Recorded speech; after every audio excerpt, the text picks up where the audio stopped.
આપણા જીવનમાં અને પરિવારમાં કૌટુંબિક પારિવારિક મૂલ્યો એ આપણે સુદૃઢ કરવા જોઈએ. હવે તમને પહેલો જ પ્રશ્ન એ થશે કે એક સંત તરીકે અમે જ્યારે અમારો પરિવાર છોડીને આવ્યા છીએ અને અમારો પોતાનો બાયોલોજિકલ પરિવાર નથી, ત્યારે આ વિષય ઉપર કેવી રીતે વાત કરશું? એ પ્રશ્ન થવો સહજ છે. Am I right or wrong? તમને આ પ્રશ્ન થવો જ જોઈએ કે જેનો જે વિષય નથી એ વિષય ઉપર શું કામ વાતો કરે છે? જે વાતનો જેને અનુભવ નથી. તો એક બહુ જ સુંદર પુસ્તક મેં કોરોના કાળ દરમિયાન વાંચેલું. પુસ્તકનું નામ છે ધ $1 ટ્રિલિયન કોચ. મિલિયન નહીં, બિલિયન નહીં, $1 ટ્રિલિયન કોચ. આ $1 ટ્રિલિયન કોચ પુસ્તકમાં એક બહુ જ સરસ વાત જે મુખ્ય લખી છે, How a footballer trained IT executives in the Silicon Valley. એક ફૂટબોલરે આઈટી એક્ઝિક્યુટિવ્સને ટ્રેનિંગ આપી એની વાતો લખી છે. હવે ફૂટબોલ અને આઈટી વચ્ચે કોઈ સંબંધ દેખાય છે? યસ ઓર નો? અને એ પણ આ ફૂટબોલર બિલ કેમ્બેલ પોતે પ્રોફેશનલ ફૂટબોલર હતા, ત્યાર પછી પોતે કોચ થયા. અને સામાન્ય આઈટી એક્ઝિક્યુટિવ્સને ટ્રેનિંગ નહીં, ગૂગલ કંપનીના માલિક લેરી પેજને ટ્રેનિંગ બિલ કેમ્બેલ ફૂટબોલરે આપી છે. ગૂગલના vice president products Eric Smith, એને પણ ટ્રેનિંગ બિલ કેમ્બેલે આપી છે. બીજા એક બહુ જ સિનિયર એક્ઝિક્યુટિવ જોનાથન રોઝનબર્ગ, એમને પણ ટ્રેનિંગ બિલ કેમ્બેલે આપી છે. હવે બીજો પ્રશ્ન તમને થવો જોઈએ કે ફૂટબોલરે આઈટી એક્ઝિક્યુટિવને ટ્રેનિંગ કેવી રીતે આપી અને શું આપ્યું હશે ટ્રેનિંગમાં? તો $1 ટ્રિલિયન પુસ્તકમાં બહુ જ સરસ વાત લખી છે કે to train a person, to coach somebody, you don't need to know the background of the company, you don't need to know the product of the company, you don't need to know the sales and the marketing plans of the company. બોલો કે training આપવા માટે તમારે કંપનીની background જાણવાની કોઈ જરૂર નથી, કંપનીની પ્રોડક્ટ જાણવાની કોઈ જરૂર નથી, કંપનીની સેલ્સ અને માર્કેટિંગ સ્ટ્રેટેજી જાણવાની પણ જરૂર નથી. તો ટ્રેનિંગ કેવી રીતે આપવી? બહુ જ સરસ આ બધાએ પોતાના અનુભવ, બીજા બધાએ પણ પોતાના અનુભવ લખ્યા છે કે અમને બિલ કેમ્બેલે એટલું જ શીખવાડ્યું જે અમે જ્યારે એના અમલ કર્યું ત્યારે અમને એના લાભ દેખાણા. બિલ કેમ્બેલે શીખવાડ્યું, આ ધ્યાનથી સાંભળજો, this is going to be the foundation of the whole talk. Bill કેમ્બેલે આ લોકોને શીખવાડ્યું કે તમારી કંપનીની સફળતા માટે, તમારી કંપનીની ગ્રોથ માટે જે એક મુખ્ય મુદ્દો છે એ internal dynamics among the management. તમે જે ટોપ મેનેજમેન્ટ છો, મિડલ મેનેજમેન્ટ છો, લોઅર મેનેજમેન્ટ છો, એની ઇન્ટરનલ ડાયનામિક્સ એટલે કે ટીમ તરીકે તમે સાથે રહ્યા છો, તમે એકબીજાને કેટલા ઓળખો છો, તમે એકબીજાને કેટલા સમજી શકો છો, તમે એકબીજાના વિચાર કેટલા પ્રેમથી સાંભળી શકો છો, અહમ રહિત થઈને એકબીજાના વિચારને કેટલા સ્વીકારી શકો છો. સાથે ચર્ચામાં બેઠા હોય તો તમારા વિચાર કરતાં અન્ય ટીમ પ્લેયરનો વિચાર વધારે સારો હોય તો તમે એને સ્વીકારી શકો છો. એ અમલમાં મુકાય તો તમે એને સહયોગ આપી શકો છો. એની ઉપર તમારી કંપનીની પ્રગતિ અને તમારી વ્યક્તિગત સફળતા રહેલી છે. Rest all is a by product. એટલે તમારી પ્રોડક્ટ પણ બાય પ્રોડક્ટ છે, તમારું સેલ્સ અને માર્કેટિંગ પણ બાય પ્રોડક્ટ છે. આ મુખ્ય મુદ્દો જે અમારા ગુરુહરિ મહંત સ્વામી મહારાજ લગભગ રોજ વાત કરે છે કે સંપ, સુરત ભાવ ને એકતા. આ હોય તો બાકીનું બધું એની જાતે ગોઠવાય. જેમ આપણા શર્ટનું પહેલું બટન આપણે બીડીને જોઈએ બરોબર બીડાઈ ગયું તો બાકીના બધા બરોબર બીડાય. એટલે $1 ટ્રિલિયન કોચ પુસ્તકમાં આ વાત લખી છે, ઇન્ટરનલ ડાયનામિક્સ બરોબર હોવું જોઈએ. એમ ફેમિલીની વાત જ્યારે આપણે આજે કરવા બેઠા ત્યારે ફેમિલીનું પણ ઇન્ટરનલ ડાયનામિક્સ બરોબર હોવું જોઈએ. એકબીજાને સમજવા, સ્વીકારવા, સાંભળવા, સહજતા, સરળતા રાખવી તો બાકીનું બધું એવરીથિંગ ફોલ્સ ઇન પ્લેસ. તો મારે ખાલી એટલું કહેવાનું કે એક ફૂટબોલર જો આઈટી એક્ઝિક્યુટિવ્સને ટ્રેન કરી શકે તો બીએપીએસના સંતો સમાજની વચ્ચે રહે છે, 2 વાત તો કરી શકે.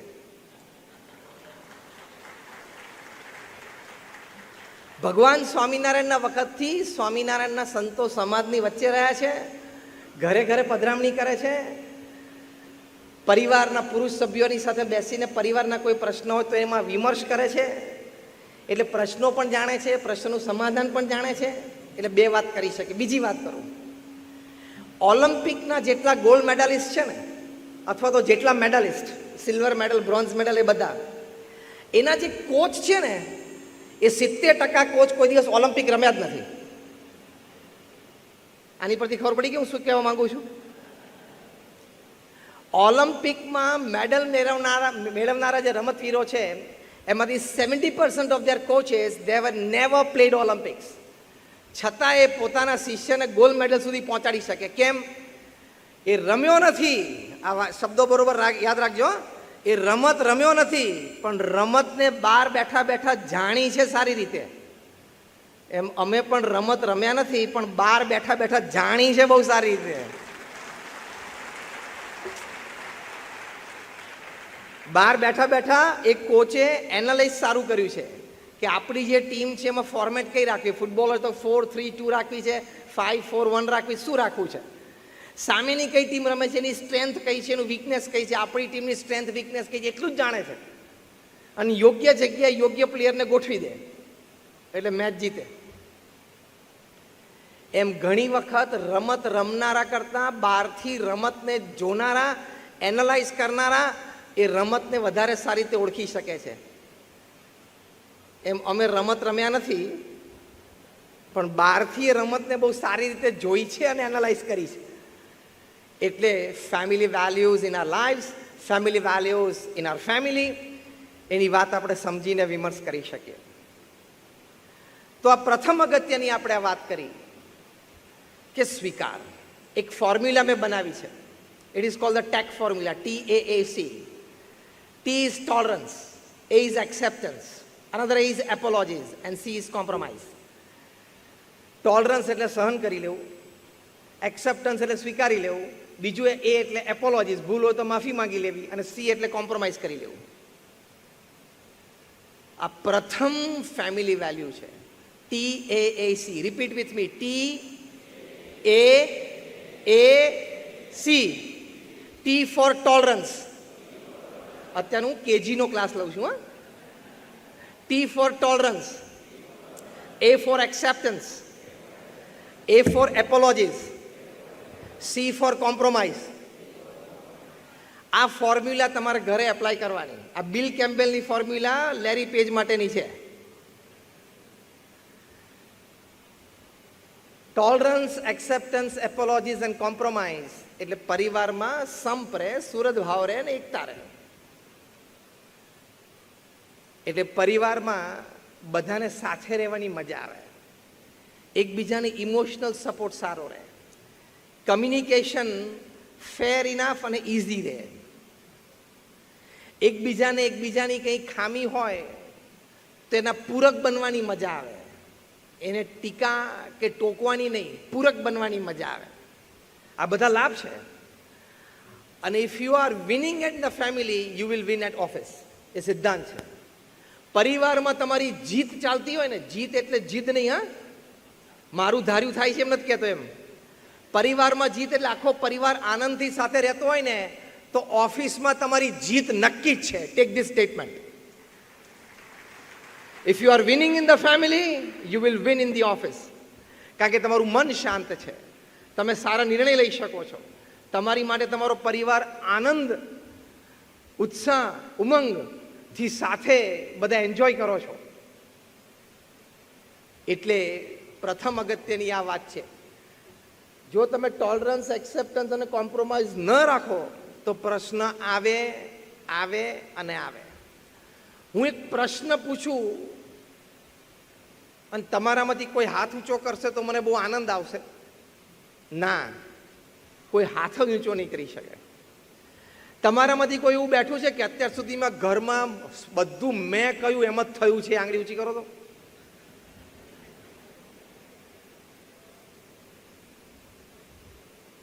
Life is a compromise. Life is a compromise. એટલે તમે કદાચ સામાન્ય દ્રષ્ટાંતની વાત, તમે કદાચ ત્યારે ઘરે જાઓ ને તમારા બેટર હાફે કર્ટન્સ ઇન્ટિરિયર્સ થોડું બદલ્યું હોય તમને સરપ્રાઈઝ આપવા માટે, અને તમે જુઓ કે કર્ટન્સ બદલાઈ ગયા છે અને તમને પૂછે કેવા લાગે છે, તો શું જવાબ આપવાનો? પ્રવચન પૂરું થઈ ગયું મારું અહીંયા. Excellent, superb, world class choice. ભૂલથી પણ નહીં બોલવાનું, સેજ ટોન ડાર્ક છે, મરી જઈશ. એટલે what I mean to say કે કોમ્પ્રોમાઇઝ, એક્સેપ્ટન્સ, સ્વીકારી લેવાનું. તો સાથે સમજીને, સ્વીકારીને, આનંદથી પરિવારમાં બધા સાથે રહી શકે. એવી રીતે આપણે સંતાનો સંબંધી વાત, સંતાનો પાસે તમારે 100% એક્સપેક્ટેશન નહીં રાખવાનું. 70-80% સુધી ઓકે છે, 10-20% બધાના પ્લસ માઇનસ હોય, આપણા છે ને એના રહેવાના. Yes or no? સિમ્પલ. જો સમશ્રુત ભાવ એકતા ના હોય, સમૃદ્ધિ હોય જઈ શકે છે, કીર્તિ હોય જઈ શકે છે, પદ પ્રતિષ્ઠા હોય જઈ શકે છે. 2005ની સાલની મુંબઈની એક વાત. મુંબઈમાં વરલી વિસ્તારમાં એક પરિવાર, ખૂબ ધનાઢ્ય પરિવાર, તે વખતે એમના ફ્લેટની કિંમત 5 કરોડ રૂપિયા હતી. આ હું વાત કરું છું 2005માં. અને બેંક ડિપોઝિટ્સ, બીજી એસેટ્સ લગભગ 50 કરોડની હતી. ત્યાંથી એટલે કે એમના ફ્લેટ ઉપરથી 8મા માળની બાલ્કની પરથી બાલકૃષ્ણભાઈ, એમના પત્ની ને એમના સંતાન એટલે એમનો દીકરો, ત્રણેય જણાએ કૂદીને આત્મહત્યા કરી એક સાથે. કારણ શું હતું કે 6 મહિના પહેલા જ એ જ બાલ્કનીમાંથી બાલકૃષ્ણભાઈના વૃદ્ધ માતા પિતાએ પણ આપઘાત કરેલો, અને એ લોકોએ સુસાઇડ નોટમાં લખેલું કે મારો દીકરો બાલકૃષ્ણ, એની પત્ની આ આત્મહત્યા માટે જવાબદાર છે, એની હેરાનગતિથી અમે આત્મહત્યા કરીએ છીએ. એટલે કોર્ટમાં કેસ રજીસ્ટર થયેલો. બીજા દિવસે જજમેન્ટ આવવાનું હતું ને આ પરિવારને ખબર હતી કે આપણને સજા થવાની છે, એ પહેલાં એ લોકો પણ કૂદ્યા. એટલે 6 મહિનાના ગાળામાં એ પરિવારના 5 જણાએ 8th ફ્લોર બાલ્કની પરથી કૂદકો મારીને આત્મહત્યા કરી. ફ્લેટની કિંમત શું હતી? 5 કરોડ. કઈ સાલમાં? 2005માં. અને 50 કરોડની એસેટ્સ. સમજી ન શક્યા, સાથે રહી ન શક્યા, એકબીજાને પૂર્ણ રીતે સ્વીકારી ન શક્યા, સહન શક્તિનો અભાવ રહ્યો, કોમ્પ્રોમાઇઝ ન કરી શક્યા. Life is compromise. How many of you agree with this statement? Rays your hands. Life is compromise. Compromise કરવું જ પડે. રામાયણમાં પણ આ બાબતે ખૂબ સુંદર વાત આપણને શીખવવામાં આવી છે કે પતિ પત્ની છે, રથના 2 પૈડા છે. સંસાર રૂપી રથના બંને જણા પૈડા છે. હવે રથનું એક પૈડું તૂટે અથવા ન હોય તો રથ ચાલે? એટલે ઇક્વલ છે. બંને એકબીજાને સમજીને, સાથે રહીને, સ્વીકારીને ચાલવાની વાત છે. તમને ખબર છે દિલ્હીમાં રોજ લગભગ 70-80 ડિવોર્સ કેસીસ રજીસ્ટર થાય છે. મુંબઈમાં બાંદ્રામાં ફેમિલી કોર્ટમાં પણ રોજ 70-80. હૈદરાબાદ, સિકંદરાબાદ, ટ્વિન સિટીમાં રોજના 100. એટલો બધો શું વાંધો પડી જતો હશે? મુંબઈમાં, બાંદ્રામાં લોયર્સ, ડિવોર્સ લોયર્સ, એ લોકોએ એનાલાઇઝ કર્યું કે what are the principal reasons of divorce among young couples. જે યંગ કપલ્સ છે એટલે 25-28થી માંડીને 35-38 સુધીના, એ લોકોમાં કેમ ડિવોર્સ રેટ્સ વધે છે. અને ઓલ્ડ એજ, જે ટોટલ ડિવોર્સ કેસીસ નોંધાય છે એમાંથી 5% તો 65 ઉપરના છે, 60-65 ઉપરના છે. હવે ભાઈ સાહેબ 30-35 વર્ષ તે ખેંચી કાઢ્યું. હવે 5-10ની વાત છે, એમાં પછી તો એક વિકેટ પડવાની જ છે. 75 ખેંચી કાઢ 10 વર્ષ. 60 ને 65 વર્ષે તે રજીસ્ટર ફોર ડિવોર્સ. એના કારણો શોધ્યા. 5 કારણો કે લોકો 60 અને 65 વર્ષે કેમ ડિવોર્સ માટે રજીસ્ટર કરે છે. 5માનું એક કારણ, suddenly my spouse has lost the sense of dressing. કે મારા જીવન સાથીને ડ્રેસિંગ સેન્સ જતી રહી છે. હવે 65 વર્ષ ડ્રેસિંગ સેન્સ ના આવે, એ કંઈ કારણ હોતા હશે. બીજું કારણ, temperature of AC and speed of fan in bedroom. બેડરૂમમાં એસીનું ટેમ્પરેચર અને પંખાની સ્પીડ, હવે એકને 4 ઉપર ફાવતું નહીં, એક ઉપર આવતું, તો બપોરિયામ પ્રેક્ટિસ કરીને 2 ઉપર આવી જવું પડે. આવા ક્ષુલ્લક કારણો. એટલે આપણું માઇન્ડ થોડું વીક છે, માઇન્ડ થોડું મીન છે, માઇન્ડ થોડું ચીપ છે, સ્ટેબિલિટી ઓછી છે, એટલે આવા બધા પ્રશ્નો થાય છે. એટલે ફેમિલી વેલ્યુઝ ઇન લાઈફ જે આપણી વાત છે, એમાં પ્રથમ ફેમિલી વેલ્યુ છે સંપ, સુહૃદભાવ અને એકતા. મહંત સ્વામી મહારાજ એક સુંદર વાત આ બાબતે કરે છે. એ કહે છે કે સંપ હશે તો તમે જગત જીતી જશો, અને સંપ નહીં હોય તો સામાન્ય તાકાત પણ તમને હરાવી દેશે. આ મોટો ફેમિલી વેલ્યુ છે. બીજી ફેમિલી વેલ્યુ,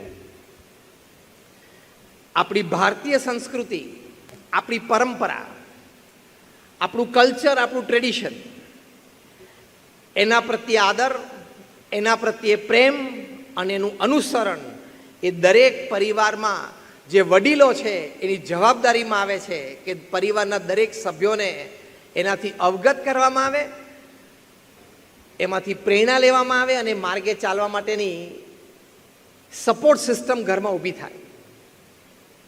બહુ જ મોટા એક હિસ્ટોરિયન અને સોશિયલ સાયન્ટિસ્ટ, સોશિયોલોજિસ્ટ કાર્લ ઝિમરમેન, એમણે એક પુસ્તક લખ્યું છે ફેમિલી એન્ડ સિવિલાઇઝેશન્સ.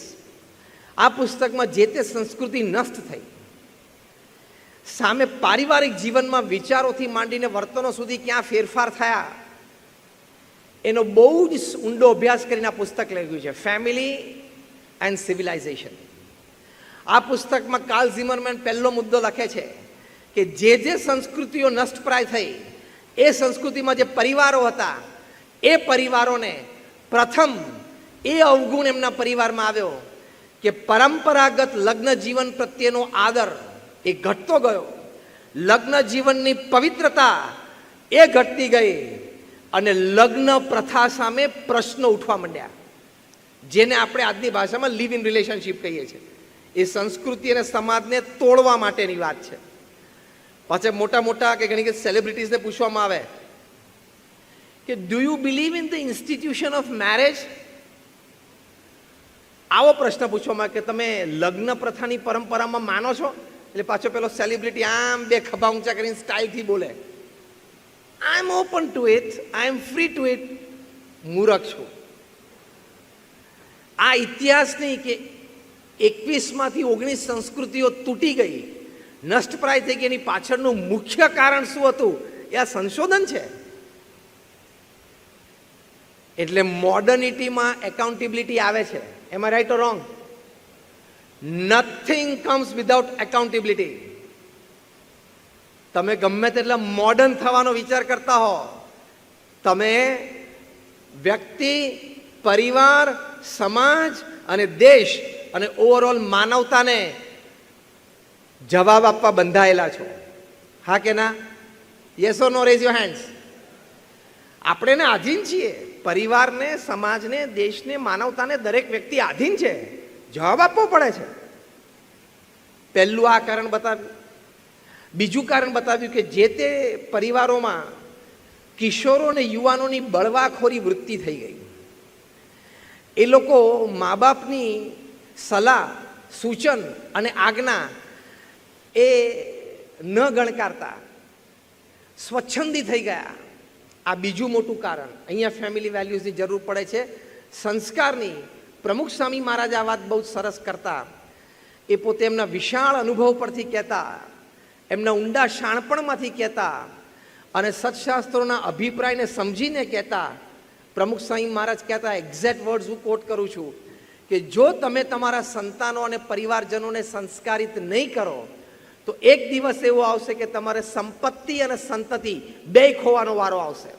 અને સેંકડો પરિવારમાં બન્યું છે, બનતું આવ્યું છે, બની રહ્યું છે અને બનવાનું છે. બીજી વાત આ લખી છે કાર્લ ઝિમરમેને ફેમિલી એન્ડ સિવિલાઇઝેશન પુસ્તકમાં. ત્રીજી વાત લખી છે કે ઘરના વડીલો પ્રત્યે સેવા ભાવનાનો અનાદર થતો ગયો. એટલે કે વૃદ્ધ માતા પિતા ઘરમાં હોય અથવા કાકા કાકી ફોઈ મામા કોઈ પણ હોય, જ્યારે એ લોકોને યંગ ફેમિલીના સપોર્ટની જરૂર હોય ઉંમર અને હેલ્થની દ્રષ્ટિએ, તો એમની સેવા પ્રત્યે અનાદર સેવાણો એવું એક વાતાવરણ મોજું ઊભું થયું પરિવારોમાં. એ સંસ્કૃતિ નષ્ટ થઈ ગઈ.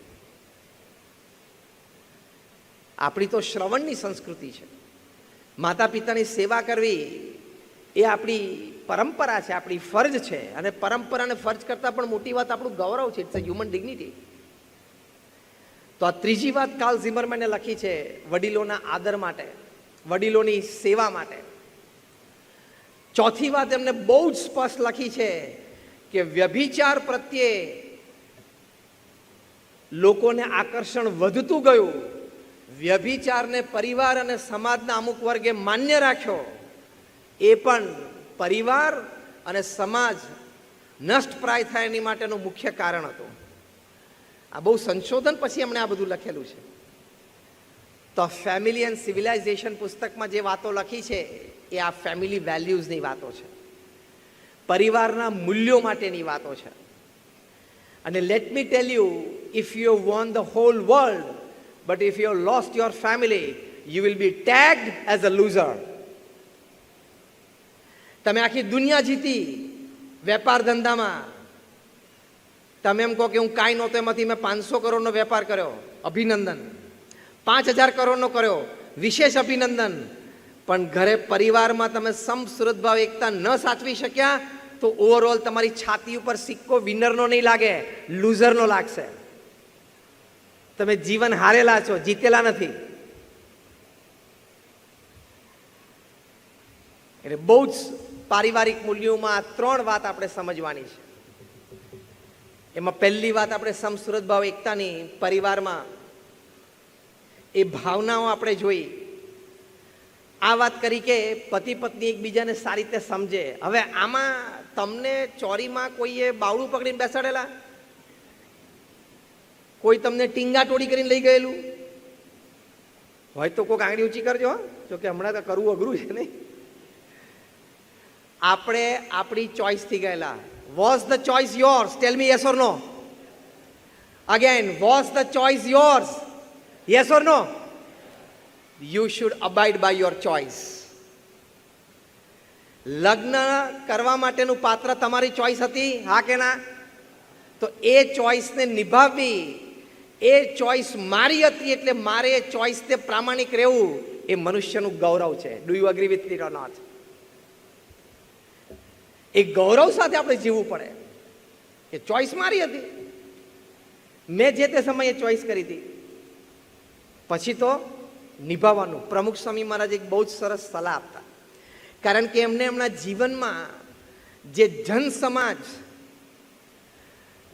સામાજિક જીવનની જે નાળ, પારિવારિક જીવનની જે ગતિવિધિઓ જે એમણે બહુ નજીકથી જોઈતી. કેમ?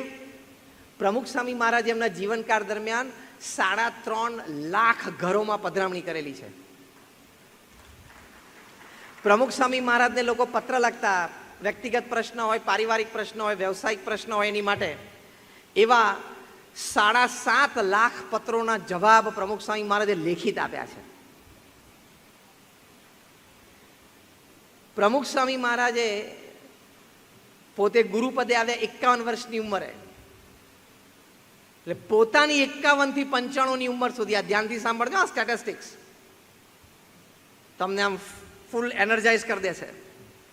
પોતાની ઉંમર 51 થી 95 સુધીમાં એ 45 વર્ષમાં પ્રમુખ સ્વામી મહારાજે 1300 સમાજ સેવા સંસ્થા એકલા હાથે બાંધી. One man show. એ 1300 માની એક ફેસિલિટીમાં તમે અત્યારે બેઠા છો. આવી નાની મોટી 1300, રાજકોટ શહેરનો સૌથી મોટો બિલ્ડર હોય ને એને તમે પૂછજો કે 1300 જમીન આંખથી જોઈ છે સર્વાનંદભાઈ?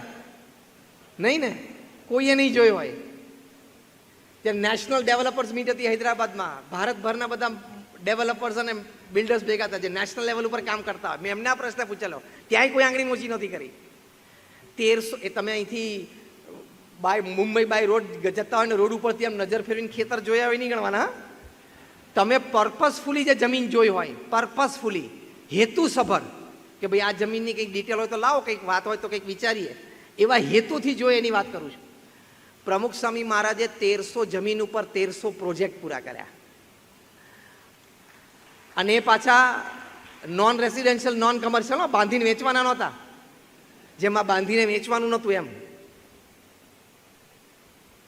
8 અબજની વસ્તીમાં, અત્યારે પૃથ્વી ઉપર 8 અબજની વસ્તી છે. 8 અબજની વસ્તીમાં હજી કોઈ બીજી એવી વ્યક્તિ નથી જેણે પોતાની ઉંમર 51 થી 95માં, જ્યારે 51 વર્ષે તો રિટાયરમેન્ટના વિચારો ચાલુ થવા માંડે, ત્યારે 1300 સંસ્થાઓ ઊભી કરી.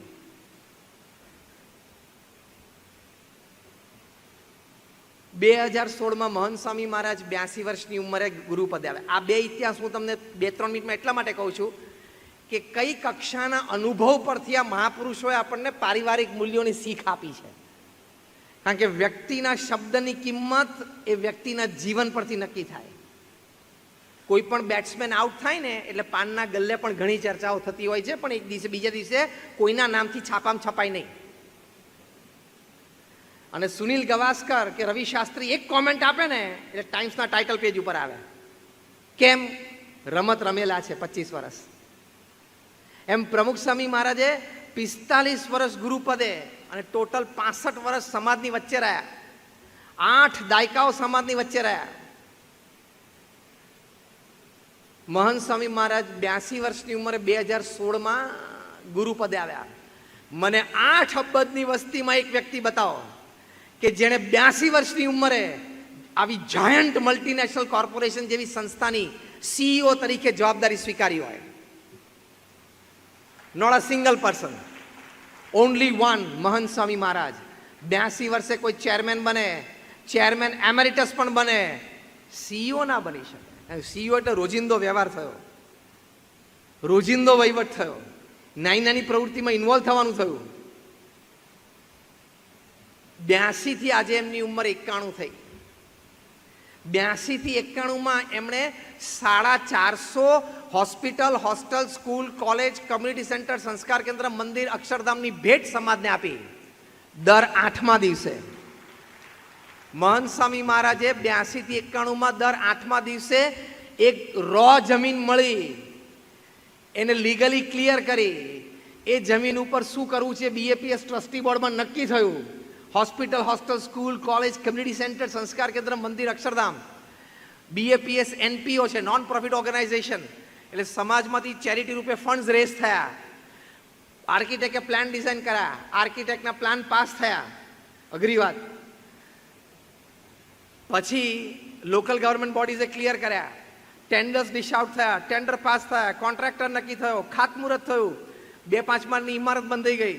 5 સ્વયંસેવકો સમર્પિત જોઈએ સેવામાં મળી જવા આજીવન, અને બીજા 5-15 પગારદાર વ્યક્તિ મળી જવા. આ મેં રો જમીનથી ઉદ્ઘાટન સમારોહ થઈ જાય ત્યાં સુધીની વાત કરી.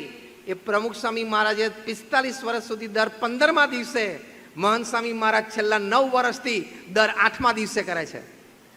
અત્યારે BAPS સંસ્થામાં દર 8મા દિવસે એક ઉદ્ઘાટન થાય છે, એવરી 8th ડે. પ્રમુખ સ્વામી મહારાજને ફાઉન્ડેશન તૈયાર કરવાનું હતું, પ્લેટફોર્મ તૈયાર કરવાનું હતું, પછી પરફોર્મન્સ આપવાનું હતું, એટલે 15 દિવસની એવરેજ હતી. મહંત સ્વામી મહારાજને ફાઉન્ડેશન અને પ્લેટફોર્મ તૈયાર મળ્યું એટલે સીધું પરફોર્મન્સ ચાલુ કરી દીધું. પણ 82 વર્ષે આ જવાબદારી લેવી અને પછી આ લેવલનું પરફોર્મન્સ.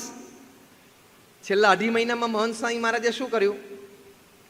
આખી રાતનું ટ્રાવેલિંગ કરીને અમદાવાદથી દારે સલામ ગયા. 91 વર્ષની ઉંમરે. હા, દારે સલામમાં 12 માળનું અમારું મંદિર, એનું પ્રતિષ્ઠા કરી, બધી ફેસિલિટીઝ છે અંદર. 5 એકર ઉપર યુથ એન્ડ સ્પોર્ટ્સ કોમ્પ્લેક્સનું ઉદ્ઘાટન કર્યું. સાઉથ આફ્રિકામાં જોહાનસબર્ગમાં ધ લાર્જેસ્ટ હિન્દુ મંદિર ઇન ધી સધર્ન હેમિસ્ફિયર, ઇક્વેટરથી નીચે સૌથી મોટું હિન્દુ મંદિર, તેમાં પ્રાણ પ્રતિષ્ઠા કરી અને 5,000 માણસ બેસી શકે એવો આવો જે ઓડિટોરિયમ તમે અત્યારે બેઠા છો એનું ઉદ્ઘાટન કર્યું. સાઉથ આફ્રિકા જોહાનસબર્ગથી ગયા એ મેલબર્ન, ઓસ્ટ્રેલિયા. મેલબર્નમાં 140 એકર ઉપર અક્ષરધામનું ભૂમિપૂજન કર્યું. ત્યાંથી ગયા સિડની. સિડનીમાં 5,000 માણસ બેસી શકે એવા ઓડિટોરિયમનું ઓપનિંગ કર્યું. આ બધી BAPSની વાત કરું છું. 5,000 માણસ બેસી શકે એવું ઓડિટોરિયમનું ઓપનિંગ કર્યું, ઉદ્ઘાટન. અને રાજકોટમાં તમે હોલની બાજુમાં મંદિર જુઓ છો એવા મોટા પથ્થરના મંદિરનું ખાતમુહૂર્ત કર્યું. અને ઓવરનાઇટ ટ્રાવેલિંગ કરીને, આખી રાત ટ્રાવેલિંગ કરીને સિડનીથી સીધા સુરત આવ્યા. અને સુરતમાં અત્યારે 130 એકર ઉપર અક્ષરધામ બંધાય છે, એનું અવલોકન ચાલુ છે. એટ ધ એજ ઓફ 91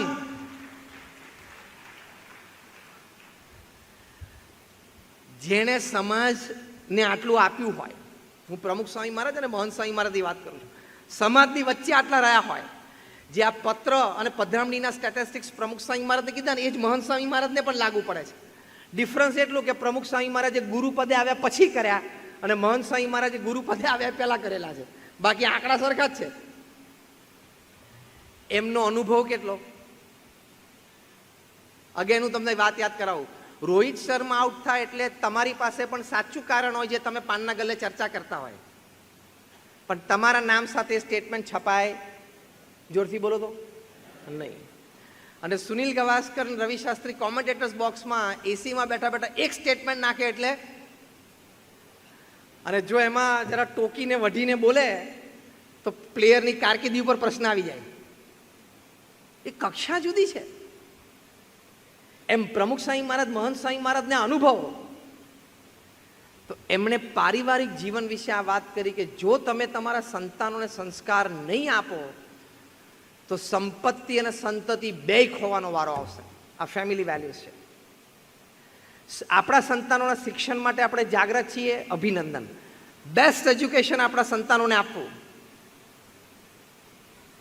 આપણા સંતાનો સમૃદ્ધિની વચ્ચે ઉછરે એની માટે આપણે પ્રયત્નશીલ છે, અભિનંદન. તમારા પરિવારને ખૂબ સુખ સમૃદ્ધિમાં તમે રાખવા માંગો છો, એની માટે વેપાર ધંધામાં પ્રયત્નશીલ છો, અભિનંદન. પણ સંસ્કાર આપવામાં આપણે કેટલા જાગૃત છીએ એ આપણે જાતે ચેક કરી લેવાનું. હમણાં એક વિડીયો વોટ્સએપ ઉપર વાયરલ થયેલો તમે જોયો હશે. એ વિડીયોમાં એક પિતાએ એના બાળકને તેડેલો હતો. કદાચ બાળકની ઉંમર હાર્ડલી 3, 3.5, 4 વર્ષની હશે, અને સામે બાર હતો, અને બારમાં બધી બોટલ્સ પડેલી, સોફ્ટ ડ્રિંકની નહીં, હા, સમજી ગયા ને? અને એનું લેબલ દેખાય નહીં ને એવી રીતે ઊંધી મૂકેલી, એટલે લેબલ અંદરની તરફ હતું. આ 3, 3.5 વર્ષના બાળકે 20 જેટલી બોટલ ઉપર આંગળી મૂકી અને નામ બોલી ગયો. આ કુસંસ્કાર. દેખો, આની સામે લગભગ 15-20 દેવી દેવતાઓના ફોટોગ્રાફ મૂક્યા હોય તો આ બાળક નામ બોલી શકશે? એવું શીખવાડ્યું છે. અને એમાં પાછા માતા પિતા ગર્વ લે. સંસ્કાર નહીં હોય ને તો સંપત્તિ અને સંતતિ બેય જતી રહેશે. ગમે તેટલી આવડત ને હોશિયારી હશે, વોટ એવર ટેલેન્ટ્સ. હું જ્યારે પ્રોફેશનલ્સને વાત કરું ત્યારે કહું છું, your education, your talents, your experiences, your platforms, your back support systems can open any gate for you. Only your character can keep that gate open. જે દિવસે સંસ્કારમાં પ્રશ્ન આવશે તે દિવસે બધા દરવાજા બંધ થઈ જશે, ગમે તેટલી આવડત હોશિયારી હશે. જેણે ક્રિકેટના બોલ સાથે ચેડા કરે બધાએ ક્રિકેટ છોડવું પડ્યું, હા કે ના? જેણે બેંક સાથે ચેડા કરે બધાએ દેશ છોડવો પડ્યો, હા કે ના? 2-3 લંડન ભાગી ગયા છે, 2-3 કેરેબિયન આઇલેન્ડ ભાગી ગયા છે, બધાને પાછા લાવવાના છે. અને Tihar is waiting with broad arms to hug them. બધું હતું આવડત, હોશિયારી. એક હમણાં મેં સ્ટીવ સ્મિથનો પ્રસંગ કીધેલો. 2018ની સાલમાં Australian cricket team South Africa ગયેલી. ચોથી ટેસ્ટ ચાલતી હતી, ચોથો દિવસ, ટી ટાઈમ. ઓસ્ટ્રેલિયાના કેપ્ટન સ્ટીવ સ્મિથને ખબર પડી ગઈ કે કાલે 5મા દિવસે ટી ટાઈમ સુધીમાં આપણે ટેસ્ટ હારી જશું, જે રીતે ટેસ્ટ ચાલતી હતી. એટલે એના વાઇસ કેપ્ટન અને ઓપનિંગ બેટ્સમેન ડેવિડ વોર્નરને બોલાવે કે David, I think will lose the match. એટલે ડેવિડે કીધું હા વિલ લૂઝ, કાલે બપોરે લંચ ને ટીની વચ્ચે હારી જશું, પણ કે આપણે હારવી નથી. હવે હારવાના જ હોય ને હારવી નથી એટલે શું કરવું પડે? અનએથિકલ પ્રેક્ટિસ, ખેલ કરવો પડે. એટલે બંને જણા એક પ્લાન ડિવાઇસ કર્યો અને પ્લાન ડિવાઇસ કરીને એવું નક્કી કર્યું, એક પ્લેયર કેમેરુન બેનક્રોફ્ટને બોલાવ્યો કે ટી બ્રેક પછી તું છે ને ખિસ્સામાં એક સેન્ડ પેપર રાખજે, તને મિડઓન પર ઊભો રાખશું. બેટ્સમેન ગમે ત્યાં ફટકો મારે, છેલ્લે બોલરને રનઅપના સ્ટાર્ટ વખતે મિડઓનનો પ્લેયર હાથમાં બોલ આપે. તારી પાસે બોલ આવે ને તારે સેન્ડ પેપર બોલ ઉપર ઘસવાનું અને આપણે નવો બોલ લેશું. નવો બોલ ડ્યુ હતો અને તારે સીમની એક બાજુ જ ઘસતા રહેવાનું. એટલે 8-10 ઓવર જશે ને એટલે સીમની એક બાજુનો બોલ ડલ અને રફ થઈ જશે, બીજી બાજુનો બોલ શાઇનિંગ અને પોલિશ રહેશે. એટલે રિવર્સ સ્વિંગ ચાલુ થઈ જશે. અને ઓસ્ટ્રેલિયન ક્વિક બોલર્સ 85, 90, 92 માઇલ્સ પર આવરની ડિલિવરીઝ ફેંકતા હોય, 85-90 માઇલ, 135-145 કિલોમીટર પર આવરની ઝડપે બોલ ફેંકતા હોય. એમાં રિવર્સ સ્વિંગ નવા બોલથી મળે એટલે બેટ્સમેન માટે તો બ્રહ્મોસ મિસાઇલ જ થઈ જાય. અને સાઉથ આફ્રિકાની વિકેટ પડવા માંડી. બધાને આશ્ચર્ય લાગ્યું. ઓસ્ટ્રેલિયન ક્રિકેટ ટીમ ગ્રાઉન્ડ ઉપર આનંદ કરે. એકવાર આ ભાઈ સાહેબ જરા ઘસતા હતા સેન્ડ પેપર, બહુ ચાલાકીથી ઘસતા હતા, ખિસ્સામાંથી કાઢે ને આમ ઘસે ને આમ જોવે ને આમ નીચા ના મિલે, ખભાથી પેટથી ખભા બધુંથી એનો એ બોલનો કોઈ પણ એંગલ ઢાંકી લે. એકવાર સીસીટીવી કેમેરાએ પકડી દીધું. ઓડિયો વિડીયો ટીમે જોયું કે આ કંઈક ઘસે છે. મેચ રેફરીને બોલાવીને રિપ્લે દેખાડ્યો. મેચ રેફરી કે યસ ધીસ ઇઝ અનએથિકલ. ગ્રાઉન્ડ ઉપર દોડીને પ્લે બંધ કરાયો. કેમેરુન બેનક્રોફ્ટને કે બહાર આવો, ખિસ્સામાં શું છે? વિડીયો ચાલુ રાખેલો. અનિશલ આનાકાની કરી, પછી તો કાઢવું પડ્યું. સેન્ડ પેપર છે ને હું ઘસતો હતો. ગભરાઈ ગયો કે મેં આ કર્યું, પણ મને મારા કેપ્ટન સ્ટીવ સ્મિથે કીધું ચલો એને બહાર બોલાવો. સ્ટીવ સ્મિથે ગભરાઈ ગયો, કન્ફેસ કર્યું કે મેં તો આઈડિયા આપેલો પણ એક્ઝિક્યુશન ડેવિડ વોર્નરનું છે, ચલો ડેવિડ વોર્નર બહાર બોલાવો. એટલે ખોટું કરો એટલે આખી લાઈન પકડાય. હૈદરાબાદથી દિલ્હી સુધી આખી લાઈન પકડાઈ જાય. ખાલી એવું નથી કે દારૂની બોટલ તમારા હાથમાં હોય તો જ તમે ગુનેગાર થઈ શકો, કે આ ખોટા દારૂના કાગળિયા ઉપર સહી કરીએ તોય પ્રશ્ન આવે. ખોટું લાંબુ ચાલે નહીં. અને પકડાય ત્યારે હૈદરાબાદથી દિલ્હી સુધીની આખી લાઈન પકડાઈ જાય. પકડી ગઈ. ત્રણેયને ત્યાં ને ત્યાં 1 વર્ષનો બેન ઓસ્ટ્રેલિયન ક્રિકેટ બોર્ડે આપી દીધો. પેલો કેમેરુન બેનક્રોફ્ટ તો ગભરાઈ ગયો અને એવો આઘાત લાગ્યો ને કે ક્રિકેટ છોડીને યોગા ટીચર બની ગયો. મેં પહેલા વાત કરેલી, તમારી આવડત ગમે તેટલી હશે, ગમે તેટલી હોશિયારી હશે, તમારા ફોનમાં 5 મિનિસ્ટરના નંબર હશે, તમારા ફોનમાં પાવરફુલ વ્યક્તિઓના નંબર હશે, અને ત્રીજી રિંગે તમારા ફોન ઉપાડે આવા પાવરફુલ વ્યક્તિઓ સંબંધો હશે, પણ જો અનીતિ કરી તે દિવસે કશું જ કામમાં નહીં આવે. કશું જ કામમાં નહીં આવે. એટલે આપણા સંતાનોને પરિવારમાં જે આપણી વાત છે ફેમિલી વેલ્યુઝમાં નાનપણથી શીખવાડજો, બેટા અનીતિનું ન લેવાય. બેટા રામાયણમાં તુલસીદાસે લખ્યું છે, પરધન પથ્થર માનીએ પર સ્ત્રી માત સમાન. આ સંસ્કાર તુલસીદાસજીએ લખ્યું કે ઇતને સે હરી ન મિલે તો તુલસીદાસ જમાન. રામાયણ, મહાભારત ને શ્રીમદ ભગવદ્ ગીતા દરેકના આપણા ઘરમાં હોવી જોઈએ. જે લોકો રાખે છે એમને અભિનંદન છે, જે લોકોને નથી એને કાલે ને કાલે ખરીદી લેજો. અને કદાચ તમને શરૂઆતમાં વાંચવાનો અવકાશ ના આવે તો રોજ દર્શન કરજો, નહીં તો 10 મિનિટ તો અવશ્ય કાઢીને વાંચજો. It is your life enhancer, it is your life saver. Am I right? જીવનને ઉર્ધ્વ ગતિ આપે છે અને જીવન નષ્ટપ્રાય થઈ જાય એવા કારણો જીવનમાં ઊભા થતા એ બચાવે છે. આ સંસ્કાર છે, નીતિમત્તા અને પ્રામાણિકતા. સ્ટીવ સ્મિથ ને ડેવિડ વોર્નર તો બિચારા ડોમેસ્ટિક ક્રિકેટ રમવા માંડ્યા. 6 મહિના પછી પ્રાઇમ ટાઈમ ઓસ્ટ્રેલિયન ટીવી ઉપર સ્ટીવ સ્મિથને બોલાવ્યા અને પહેલો જ પ્રશ્ન પૂછ્યો, why did you do this? તમે આ કેમ કર્યું? તમે 2 વખત Australian cricket team world cup વિજેતા બની એના ટીમ મેમ્બર હતા. તમે રોહિત શર્મા, વિરાટ કોહલી, બાબર આઝમના લેવલના બેટ્સમેન છો. તમારા નામે કેટલા બધા વિશ્વ વિક્રમ છે. તમારે કરવાની જરૂર શું હતી? અને હા, એ ચોથી ટેસ્ટ ઓસ્ટ્રેલિયા 332 રને હારી અને 5મી ટેસ્ટે પણ 350 રનથી હારી, કારણ કે બધા ડઘાઈ ગયા હતા ને આ પ્રસંગ બન્યો પછી. એટલે પરિવારમાં એક જણો ખોટું કરશે ને, આખો પરિવાર ડઘાઈ જશે, આખો પરિવાર ડિપ્રેશન અને સ્ટ્રેસમાં જતો રહેશે, આત્મહત્યા સુધી વાત પહોંચી જાય છે. એટલે સંતાનોને સંસ્કાર આપવાના કે બેટા ખોટું નહીં કરવાનું. 2 કામ સાચા અગર ન થાય તો ચલાવી લેવાશે, પણ ખોટું તો કરવું નહીં. સ્ટીવ સ્મિથે આનો જવાબ આપ્યો. એ જવાબ અહીંયા બેઠેલા તમામ વેપારી, તમામ ઉદ્યોગકારો, તમામ ઓન્ટરપ્રિનર્સ, આપણે બધાએ સમજવાનો છે. સ્ટીવ સ્મિથે જવાબ આપ્યો કે ઓસ્ટ્રેલિયન ક્રિકેટ બોર્ડમાં એક કલ્ચર ઊભું થયું છે, અને કલ્ચર છે વિન એટ ઓલ કોસ્ટ. કોઈ પણ સંજોગે જીતવાનું જ. જેમ આપણે ધંધામાં નક્કી કરીએ કે કોઈ પણ સંજોગોમાં ટેન્ડર પાસ થવું જ જોઈએ, કોઈ પણ સંજોગોમાં આ જમીન મળવી જ જોઈએ. એ જે કોઈ પણ સંજોગોમાં આગળ લાગે છે ને, એમાં 1 કે 2 વાર કે 2 કે 3 વારે નીકળી જશો, ચોથી વખત 20 વર્ષની કમાણી એટલે પૈસાની ઇજ્જત બે ઝીરો થઈ જશે. આ સંસ્કાર બાળકોને નાનપણથી આપવાના. અને બીજું સ્ટીવ સ્મિથે કીધું કે અમારા ઓફિશિયલ્સ અમને એમ કહે છે કે we don't pay you to play, we pay you to win. Officials છે બધા રમતવીરોને શું કહે છે? તમને રમવાના પૈસા અમે નથી આપતા, અમે તમને જીતવાના પૈસા આપીએ છીએ. એટલે અનએથિકલ પ્રેક્ટિસીસ શરૂ થાય. ખોટું લાંબુ ચાલે નહીં. પ્રમુખ સ્વામી મહારાજ છે ને આ વાત બહુ જ સરસ એક ગામઠી દ્રષ્ટાંતથી સમજાવતા. કોઈ ઓછું ભણેલી વ્યક્તિ હોય, ન ભણેલી વ્યક્તિ હોય ને એને સમજાઈ જાય.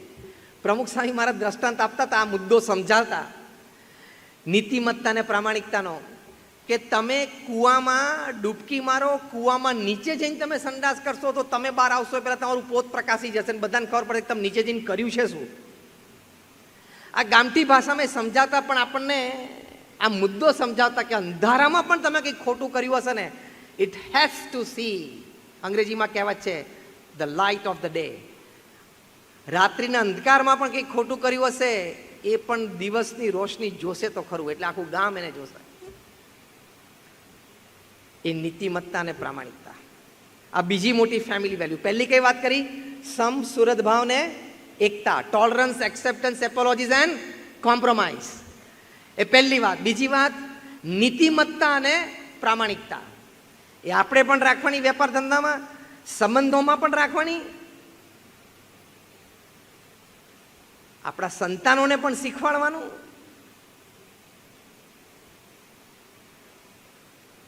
તો પરિવારમાં સુખ, શાંતિ અને આનંદ રહે.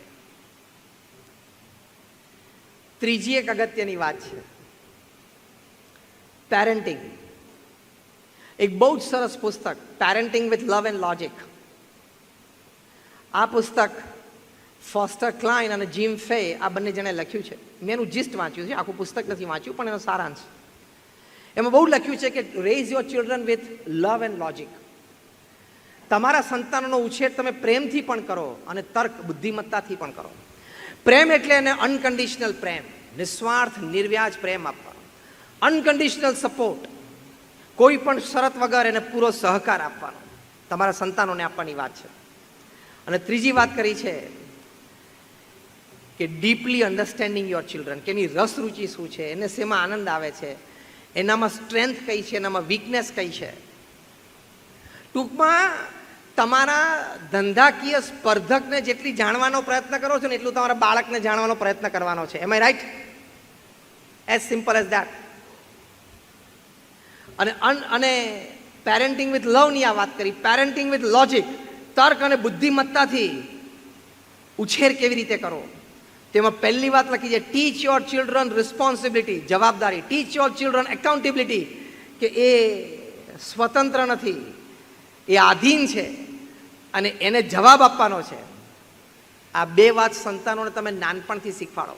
અને ત્રીજી વાત તો બહુ અદ્ભુત લખી છે, ટીચ યોર ચિલ્ડ્રન કોન્સિક્વન્સીસ. તમારા સંતાનોને તમે શીખવાડો કે બેટા તું આમ કરીશ ને તો આમ થાય, આમ કરીશ તો આમ થાય, આમ કરીશ તો તને લાભ થશે, આમ કરીશ તો આ થશે, એવું બધી વાત એને કરવી પડે.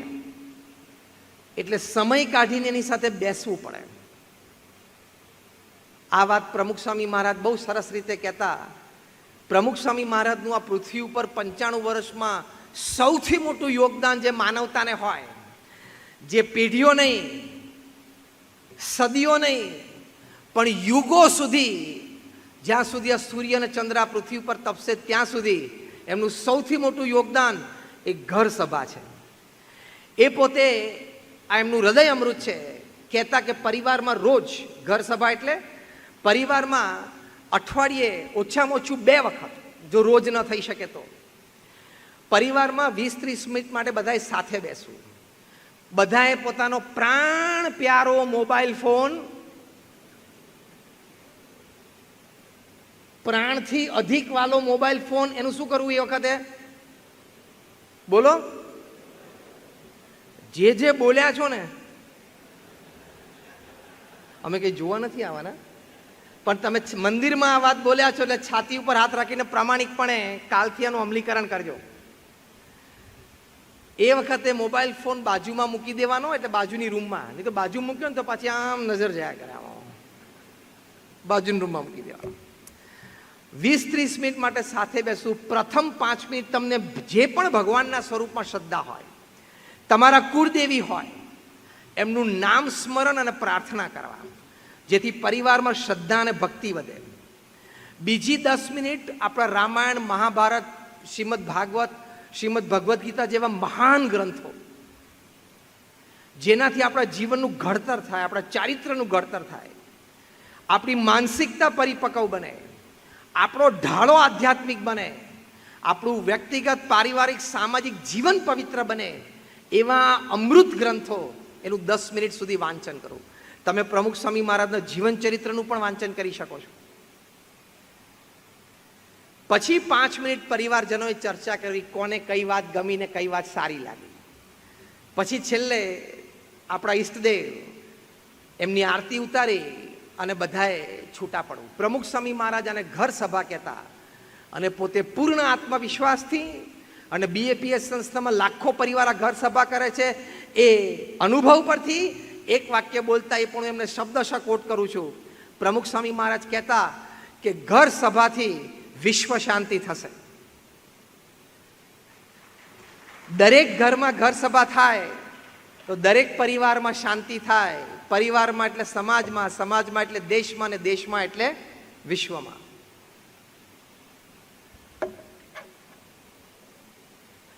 તો એ આ વાત લખી છે કે એમાં તમે તમારા સંતાનોને બેસીને આ ઘર સભા વખતે આવી બધી સારી વાતો કરી શકો. સ્ટીવ જોબ્સનું જીવન ચરિત્ર છે. એમના ખાસ મિત્ર વોલ્ટર આઇઝેક્સને લખ્યું છે. એ મેં કોરોના કાળ દરમિયાન વાંચ્યું. એ પુસ્તકનું ટાઇટલ જ છે સ્ટીવ જોબ્સ, કારણ કે નામ જ પોતે એક બિગ બ્રાન્ડ નેમ છે. સ્ટીવ જોબ્સે જ્યારે આઈપેડ દુનિયાને આપ્યું, એ વખતનો એક પ્રસંગ, વોલ્ટર આઇઝેક્સન અને એમના પરિવારને સ્ટીવ જોબ્સે પોતાના ઘરે રાત્રિ ભોજન માટે બોલાવ્યા, કારણ કે બંને બાળપણના મિત્રો, એટલે બંને પરિવારો સ્ટીવ જોબ્સના ઘરે ડાઇનિંગ ટેબલ ઉપર ભોજનમાં બેઠા હતા. વોલ્ટર આઇઝેક્સને કહ્યું કે મેં સ્ટીવ જોબ્સને પૂછ્યું કે which iPad do your children use. પહેલું કદાચ બીજું વર્ઝન આવી ગયેલું, એટલે કે કયું આઈપેડ તમારા સંતાનો વાપરે. સ્ટીવ જોબ્સે કહ્યું કે મારા સંતાનો હજી આઈપેડનો સ્પર્શ નથી કર્યો. એટલે આખી દુનિયાને તમે આઈપેડ આપ્યું, ઇન્ટુ બ્રેકેટ ચોખ્ખી દેશી ભાષામાં રવાડે ચડાયા, અને તમારા સંતાનોના હાથમાં આઈપેડ નથી આપ્યું. સ્ટીવ જોબ્સ બોલ્યા, હવે અહીંયા બધા આપણે અહીંયા માતા પિતા બેઠા છીએ, આ વાત તમે ઘરે લઈને જજો, આ વાત તમારી માટે બહુ જ અગત્યની છે. સ્ટીવ જોબ્સે કીધું કે મારા દીકરા દીકરી 13-14 વર્ષના થયા એટલે મેં અને મારા પત્નીએ ઘણા બધા સેશન એમની સાથે બેસીને કર્યા. એ લોકોને ઘણી સમજદારી અમે આપી. એમાં એક આ વાતની આપી કે બેટા તમારે આઈપેડ જોતા હોય તો તમારા બંનેના આઈપેડ આ રહ્યા, પણ આ મેં બનાવ્યા છે ને આની તાકાત શું છે મને ખબર છે. આમાં નેટ લાગુ થશે એટલે આખી દુનિયા તમારી સ્ક્રીન ઉપર આવી જશે. તમે જ્યાં સુધી મચ્યોર એજના નહીં થાવ ત્યાં સુધી, એટલે કે વિવેક નહીં આવે ત્યાં સુધી તમને આનો વિવેકપૂર્ણ ઉપયોગ નહીં આવડે. અત્યારે તમારી ઉંમર ભણવાની અને રમવાની છે, આઉટડોર ગેમ્સની. તમે એ કરો, એમાં તમારી બુદ્ધિશક્તિ ખીલશે. This is Steve Jobs and his wife telling their children when they were 12 and 13. બંને સંતાનોએ પરિવારમાં આવા વાતાવરણ, આવા સંસ્કાર સ્વીકાર્યું અને બંને સંતાનો મચ્યોર એજના ન થયા ત્યાં સુધી ફરી વખત મા બાપ પાસે આઈપેડ માંગ્યું નથી. હોલિવૂડનો કેટલો મોટો એક્ટર ટોમ ક્રુઝ, કદાચ અત્યાર સુધીનો ટોપ 3 એક્ટર કહેવાય હોલિવૂડનો, ટોમ ક્રુઝ. એને ઇન્ટરવ્યુમાં કીધેલું કે મેં ને મારા પત્નીએ સાથે બેસીને અમારા દીકરા દીકરી બંને અર્લી ટીન્સમાં આવ્યા, 12, 13, 14માં ત્યારે સમજાવ્યા, અમારા ઘરે અડધો કલાક જ સ્ક્રીન ચાલુ કરવી એવો નિયમ છે.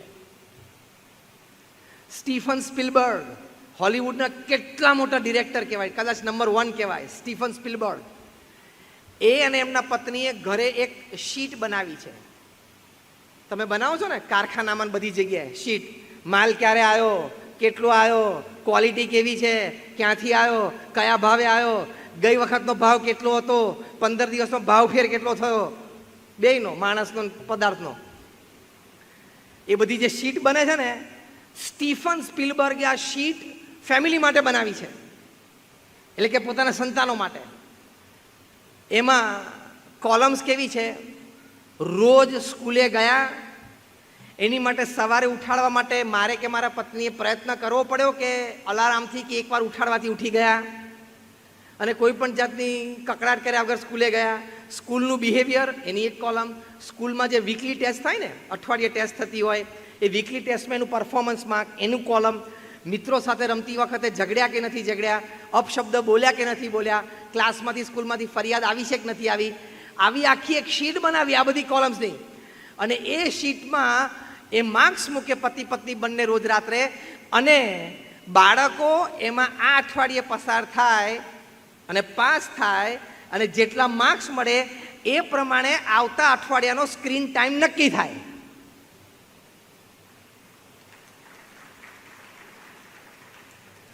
આટલા મોટા માણસ, આંતરરાષ્ટ્રીય કક્ષાના, હોલિવૂડના આવા મોટા ડિરેક્ટર, આવો વિચાર કર્યા પછી તો મૂળ સમય કાઢવો. વિચાર કર્યા પછી મૂળ તો સમય કાઢવો અને પદ્ધતિને વળગી રહેવું. It takes an effort. More important than that it is an attitude. અભિગમ છે. અને તમે કહો કે મને ટાઈમ જ નથી મળતી, બોલો, બધાને ટાઈમનો જ પ્રશ્ન. એક વાત સરસ કહી દઉં, તમારા જેટલા વર્કિંગ ડેઝ છે, શનિ રવિ રજા હોય કે જેને કોકને બુધવારે રજા હોય, વોટ એવર, ટૂંકમાં 22 થી 24 તમારા મહિનામાં વર્કિંગ ડેઝ હોય. એ 22 થી 24 જે વર્કિંગ ડેઝ છે, કામ કરવાના દિવસો છે મહિનામાં, એમાંથી 70% દિવસોમાં તમે 8 વાગ્યા પહેલાં ઘરે પરિવાર પાસે ન આવી શકો તો let me tell you on face કે you are a very poor manager of time and work. 70% તમારા વર્કિંગ ડેઝમાં તમે 8 વાગ્યા પહેલાં પરિવાર પાસે પાછા ના આવી શકો તો તમે કામ અને સમયના બહુ ખરાબ મેનેજર છો. તમને સમયનું મેનેજમેન્ટ નથી આવડતું, તમને કામનું પણ નથી આવડતું. બહુ ક્લિયર છે. બાકીના 30% દિવસો રહ્યા એમાં તમે કદાચ 8:30 આવો, 9 આવો, અને કદાચ 10% દિવસોમાં 10 વાગે આવો. ઇમરજન્સી કામ છે, અચાનક કોઈ ટેન્ડર ઓર્ડર આવી ગયું, કોઈ ફેક્ટરીમાં એક્સિડન્ટ થયો, કોઈ અચાનક ગ્રાહક આવી ગયા, બધું સમજી શકાય છે. 70% દિવસો તો તમે એરેન્જ કરી શકો. પ્રમુખ સ્વામી મહારાજે 51 વર્ષની ઉંમરથી 95 વર્ષની ઉંમર સુધી આવડી મોટી વિશ્વવ્યાપી બીએપીએસ સંસ્થાના વહીવટી વડા, આધ્યાત્મિક ગુરુ, અને રોજનો આટલો વહીવટ, રોજ 3 થી 4 કલાક વહીવટી મિટિંગમાં બેસવાનું. કારણ કે કોઈ પણ સમય, અત્યારે હું પણ તમારી સામે વાત કરું છું ત્યારે બીએપીએસમાં 40 થી 60 આંતરરાષ્ટ્રીય પ્રોજેક્ટ ચાલે છે. એના નિર્ણયો તો લેવાના ને, એના પ્રશ્નોના સમાધાન તો લાવવાના કે નહીં. એની વચ્ચે પ્રમુખ સ્વામી મહારાજ 35 વર્ષ સુધી, 85-90 વર્ષની ઉંમર સુધી, પછી તો વોકિંગ નહોતા કરી શકતા, વ્હીલચેરમાં આવી ગયા, 35 વર્ષ સુધી સવારે 6:40 એટલે 6:40 જ વોકિંગમાં આવે, 6:39 પણ નહીં, 6:41 પણ નહીં. જ્યારે એમની ઉંમર 55, 65, 75, 85 હતી ત્યારની વાત કરું છું. આપણે અહીંયા જે બેઠા છીએ ને એને પ્રમુખ સ્વામી મહારાજ કરતા 1% પણ વહીવટ નથી. પ્રમુખ સ્વામી મહારાજ કરતા જે મહંત સ્વામી મહારાજ કરતા 1% પણ વહીવટ નથી. ખાલી જે હોલમાં આપણે બેઠા છીએ ને આ લેવલના ઓછામાં ઓછા અત્યારે 30 પ્રોજેક્ટ BAPSમાં ચાલે છે. 30. આનો વહીવટ વ્યવહાર ઓછો કહેવાય?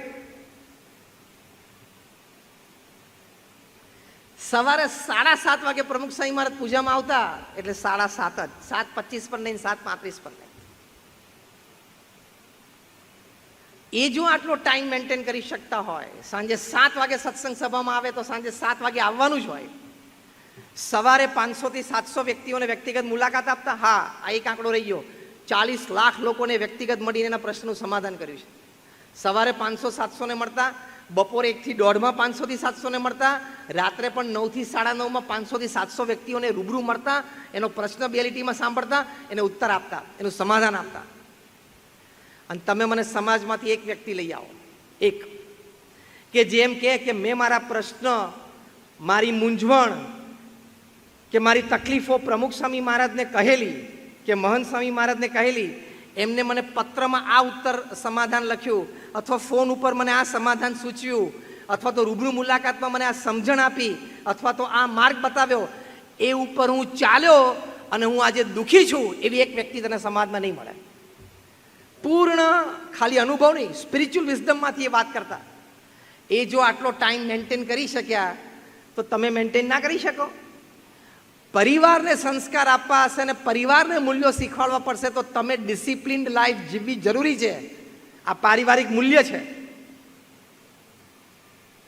Discipline life. એક છે ને NGO હતી, નોન ગવર્મેન્ટ ઓર્ગેનાઇઝેશન, એના વોલેન્ટિયર્સ એક દિવસ મન થયું. આ રોટરી ક્લબ જેવી સેવાભાવી એક સંસ્થા હતી. તમને ખબર છે ને, રોટરી ક્લબ અને BAPS ઓર્ગેનાઇઝેશનમાં એક સમાનતા છે. આપણે બંને આપણી શતાબ્દી ઉજવી લીધી છે. તમે પણ એક સેવાભાવી સંસ્થા છો, અમે પણ સેવાભાવી સંસ્થા છીએ, એટલે આપણે સાથે આવ્યા છીએ. અને અત્યારે જે હું આ બોલું છું એ કદાચ મારું 150મું રોટરી પ્રવચન હશે. આ 4-વે ટેસ્ટ ઉપર ને બધા ઉપર હું બોલ્યો છું. 150થી વધારે રોટરીમાં હું બોલ્યો છું. એટલે રોટરી ક્લબની પ્રવૃત્તિથી ખૂબ વાકેફ છું, એનાથી ખૂબ હું અભિભૂત પણ છું.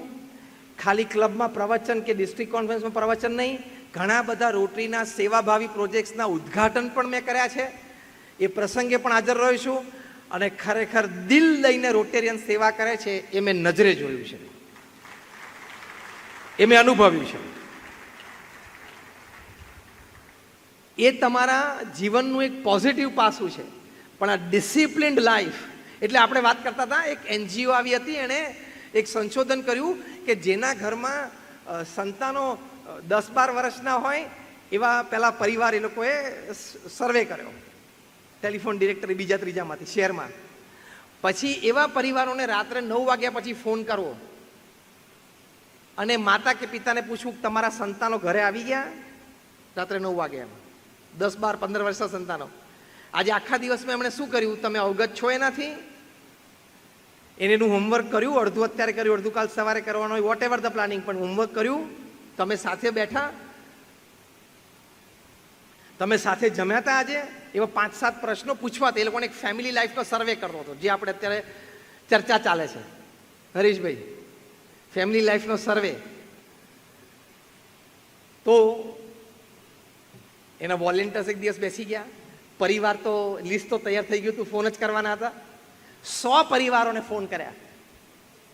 કન્ક્લુઝન પેપર તૈયાર થયું. કન્ક્લુઝન પેપરમાં લખાણું કે 100 પરિવારોને ફોન કર્યા, એમાંથી લગભગ 82 પરિવારોમાં બાળકોએ ફોન ઉપાડ્યો જેને ખબર નહોતી કે એના માતા પિતા અત્યારે ક્યાં છે. સર્વે શું હતો? માતા પિતાને પૂછવાનું હતું કે તમારા સંતાનો અત્યારે 9 વાગ્યા પછી ઘરમાં કરે છે શું? 100માંથી 82 ઘરોમાં શું થયું? સંતાનોએ ફોન ઉપાડ્યા જેને ખબર નહોતી કે માતા પિતા અત્યારે ક્યાં છે. આ પરિસ્થિતિ બોલો.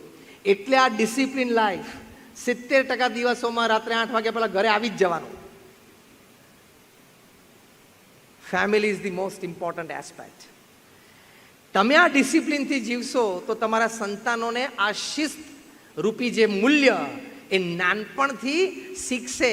પોતાના મા બાપના જીવનમાંથી શીખશે. કારણ કે બાળકો માટે પહેલી પ્રેરણા મૂર્તિ કોણ છો? પેરેન્ટ્સ. પહેલી શીખ ક્યાંથી લેવાના છે? માતા પિતા પાસેથી.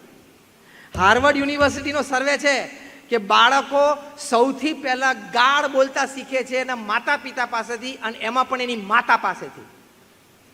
The first curse words, the Harvard University લખ્યું, the first curse words that the children learn is from their parents and especially from their mothers. કેટલું બોલવા ચાલવામાં વિવેક રાખવો પડશે ઘરમાં. તમને એમ લાગે કે નાનું બાળક તો એ બોલતું નથી ને અણસમજણ છે, ગોળ ફરી ગોળ પેલી બાજુ મોઢું છે, રમકડા રમે છે. આપણી જેમ યુટ્યુબ ને નેટફ્લિક્સ જોઈ જોઈને એની જીબી ભરી નથી ગઈ, ખાલી છે.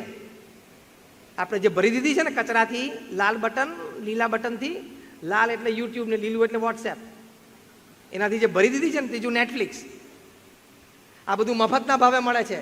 પણ સમજી રાખો, વોટ એવર એ comes to you free, your time and your quality of life you pay it.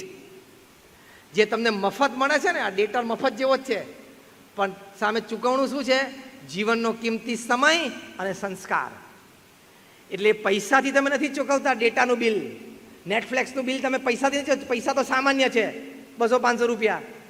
તમે નેટફ્લિક્સ અને ઓટીટી પ્લેટફોર્મ્સનું બિલ ચૂકવો છો તમારા કિંમતી સમયથી અને તમારા સંસ્કારોથી, જે બંને વાત પૈસા કરતાં મોટી છે.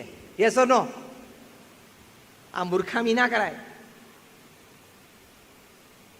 અને નેટફ્લિક્સે તો ચેલેન્જ કરી છે કે હવે અમારું એક જ સ્પર્ધક રહ્યું છે પૃથ્વી પર, અને કઈ? હ્યુમન સ્લીપ, માણસની ઊંઘ, અને એને પણ અમે હરાવશું, એવી ચેલેન્જ કરી છે. ક્યાં સંસ્કારો રહ્યા? ઓટીટી પ્લેટફોર્મ ઉપર એક પણ વાત એવી નથી આવતી પરિવાર સાથે તમે સાથે બેસીને જોઈ શકો. અમે જોતા નથી, અમારે સંતોને નિયમ છે, પણ the articles in newspapers or the articles in magazines વાંચીને અને લોકો કે એના પરથી અનુભવ પરથી વાત કરીએ છીએ. તો પરિવારમાં આવી શિસ્ત, જે ટોમ ક્રૂઝ, સ્ટીફન સ્પિલબર્ગ આવો સ્ક્રીન ટાઈમ નક્કી કર્યો, એ તમારે આપવો પડે. ડી ગુકેશ હમણાં વર્લ્ડ ચેસ ચેમ્પિયન બન્યા, 18 વર્ષની ઉંમરે, સપ્ટેમ્બર 2024માં વર્લ્ડ ચેસ ચેમ્પિયન. એમનો ઇન્ટરવ્યુ હતો. આજે 18 વર્ષનો છોકરો વર્લ્ડ ચેસ ચેમ્પિયન બને એટલે એના ઇન્ટરવ્યુમાં એમને ઘણા બધા પ્રશ્નો પૂછ્યા. ટાઈમ્સ ઓફ ઇન્ડિયાનો આર્ટિકલ મેં સ્પેશિયલ કટ કરીને રાખ્યો છે.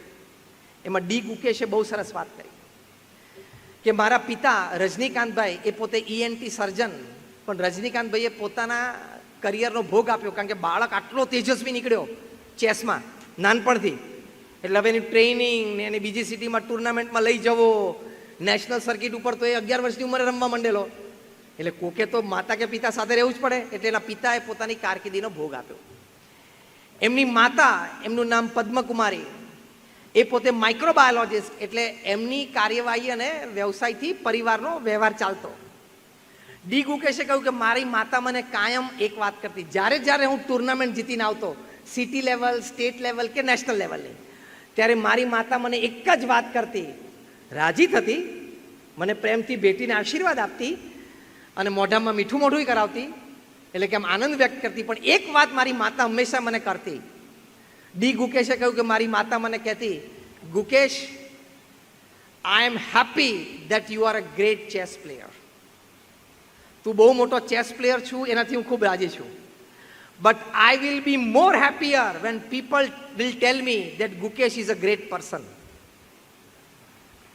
જ્યારે દુનિયા અને સમાજ મને એમ કહેશે ને કે ગુકેશ બહુ સારો સજ્જન માણસ છે, તે દિવસે મને વધારે આનંદ થશે. તું ચેસ ચેમ્પિયન બને છે એનો મને આનંદ છે, પણ વધારે આનંદ ક્યારે થશે? જ્યારે સમાજ તારી માટે એમ મને કહેશે કે ગુકેશ એક સજ્જન ખાનદાન વ્યક્તિ છે. આ સંસ્કાર, આ પારિવારિક મૂલ્યો, એ આપણે આપણા સંતાનોને આપવાના. એ સંસ્કાર માટે પ્રમુખ સ્વામી મહારાજે આ વાત કરી છે. એ સંસ્કાર માટે આજે મહંત સ્વામી મહારાજ આટલા પ્રયત્નશીલ છે, અને એ સંસ્કાર માટે અત્યારે આપણે છેલ્લા 1 કલાક ને 5 મિનિટથી આ બધી વાતો સાંભળીએ છીએ. એટલે હવે છેલ્લી 2-3 મિનિટમાં હું વાત પૂરી કરું છું. સૌથી મોટા સંસ્કાર જે આપણે આપણા સંતાનોને શીખવાડવાના છે એ ભગવાન પ્રત્યેની શ્રદ્ધા છે. પ્રમુખ સ્વામી મહારાજ એક સરસ વાત કરતા, એમના અનુભવ પરથી એ કહેતા, એમના જ શબ્દો બોલું છું કે જીવનમાં શ્રદ્ધા અને ભક્તિ દ્રઢ કરવા. કારણ કે સ્ટ્રેસ અને ડિપ્રેશન જીવનમાં આવશે જ, ધંધામાં, વેપારમાં, પરિવારમાં, વ્યક્તિગત જીવનમાં. હા કે ના? સ્ટ્રેસ અને ડિપ્રેશનનો અનુભવ ન થયો એવું પૃથ્વી ઉપર કોઈ વ્યક્તિ છે જ નહીં. એમાંથી બહાર આવવા માટે ભગવાનમાં શ્રદ્ધા, ભગવાન કરતા હરતા છે, મારું સારું જ કરશે, આમાં કંઈક મારું સારું રહેલું હશે, એ વિચારોથી જ માણસ બહાર નીકળે. બાકી ટેબ્લેટ લઈ લઈને મરી જાય ને, એન્ટી ડિપ્રેસન્ટ્સ અને મૂડ એલિવેટર્સ, તોય બહાર ના આવે. એ ખાતો આપઘાત કરે. એ વખતે વિચારની તાકાત રહેવી જોઈએ. એ વખતે વિચારોની તાકાત રહેવી જોઈએ. ભગવાન કૃષ્ણે અર્જુનને કહ્યું, અર્જુન જ્યારે કુરુક્ષેત્રના મેદાન ઉપર હતા, એમ થયું કે ના, મારા વડીલોને હું નહીં મારી શકું. કૃષ્ણે કીધું કે આ ધર્મયુદ્ધ છે, તારી ફરજ છે. તો કે મારા બંધુઓ છે, મિત્રો છે, કેવી રીતે હું એને મારી શકું? તો કે આ ધર્મનું યુદ્ધ છે, તારે લડવું તો પડશે જ. એ વખતે અર્જુને શસ્ત્રો નીચે મૂકી દીધા.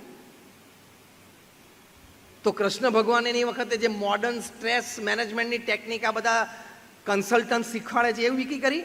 અત્યારે તમે સ્ટ્રેસ કન્સલ્ટન્ટ પાસે જાઓ ને કે મને બહુ તણાવ રહે છે, એ વાત સાંભળે પછી તમને કે પેઇન્ટ યોર ઓફિસ ગ્રીન, તારી ઓફિસનું ઇન્ટિરિયર ગ્રીન કરી નાખ, એટલે તું આમ કુદરતમાં બેઠો હોય ને એવું તને લાગશે. તે ભગવાન કૃષ્ણએ અર્જુનનો રથ ગ્રીન પેઇન્ટ કર્યો હતો કુરુક્ષેત્ર ઉપર. પછી સ્ટ્રેસ મેનેજર શું કે, go on a long beach walk, તો સ્ટ્રેસ રિલીફ થઈ જશે. તો ભગવાન કૃષ્ણ અર્જુનનો રથ લોંગ બીચ ઉપર લઈ ગયા હતા. કુરુક્ષેત્રમાં ક્યાં હતું? ભગવાન શ્રી કૃષ્ણે અર્જુનને વિચાર આપ્યા. તાકાત વિચારોની છે. વ્યક્તિ જીવે છે વિચારોના આધારે. ભગવાન કૃષ્ણે પહેલું જ અર્જુનને કીધું, મન મના ભવા, keep your mind engrossed in me. હું કહું એ સાંભળ, હું કહું એમ કર, મારામાં વિશ્વાસ રાખ તો તું તરી જઈશ. આ સંસ્કાર, ફેમિલી વેલ્યુઝ આપણે આપણા સંતાનોને શીખવાડવાના છે. તમે મોલમાં લઈ જાઓ છો સંતાનોને, તમે થિયેટરમાં લઈ જાઓ છો, તમે ગાર્ડનમાં, ચિલ્ડ્રન પાર્કમાં લઈ જાઓ છો, મંદિરમાં પણ લઈને લઈ આવો, એને સંતો પાસે પણ લઈ જાઓ, એને એ સંસ્કાર પણ આપો. That is important. ભગવાન કૃષ્ણએ બીજી વાત કરી, તરતી શોકમ આત્મવેદ, કે અર્જુન તું માન કે આપણે આત્મા છીએ, દેહ નથી, પેરિશેબલ છે, આ શરીર તો નાશવંત છે. આ ફેમિલી વેલ્યુઝ, આ સંસ્કાર આપણે આપવાના છે, ઉચ્ચ આધ્યાત્મિક સંસ્કારો. કે આ 70-80 વર્ષનો ખેલ છે. રોજ પૃથ્વી પરથી 1.5 લાખ માણસો વિદાય લે છે. હા, 24 કલાક એટલે 86,200 સેકન્ડ, એમાંથી 1.5 લાખ એટલે દર 2 સેકન્ડે 3. આપણે પ્રવચનની શરૂઆત કરી, 70 મિનિટ થઈ, 7 6 42, 4200 સેકન્ડ થઈ, 6,500 જતા રહ્યા. ટૂંકમાં જેટલા બેઠા એટલા ગયા.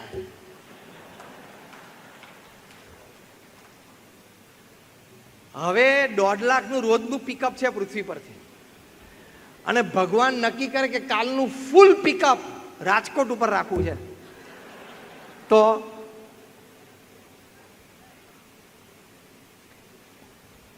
આ 1.5 લાખમાંથી 4,000 વ્યક્તિઓ સવારે ઉઠતા નથી, એટલે કે 4,000 વ્યક્તિઓ ઊંઘમાં ને ઊંઘમાં વિદાય લે છે. આજે સવારે આપણે આંખ ખોલી અને 4,000ના બ્રેકેટમાં ન આવ્યા, અને અત્યાર સુધીમાં લગભગ 1,40,000 જતા રહ્યા હશે, એ બ્રેકેટમાં ના આવ્યા, એ ભગવાનની કૃપા છે કે નહીં? બાકી તારી શું હેસિયત છે, તું દિવસ પૂરો કર.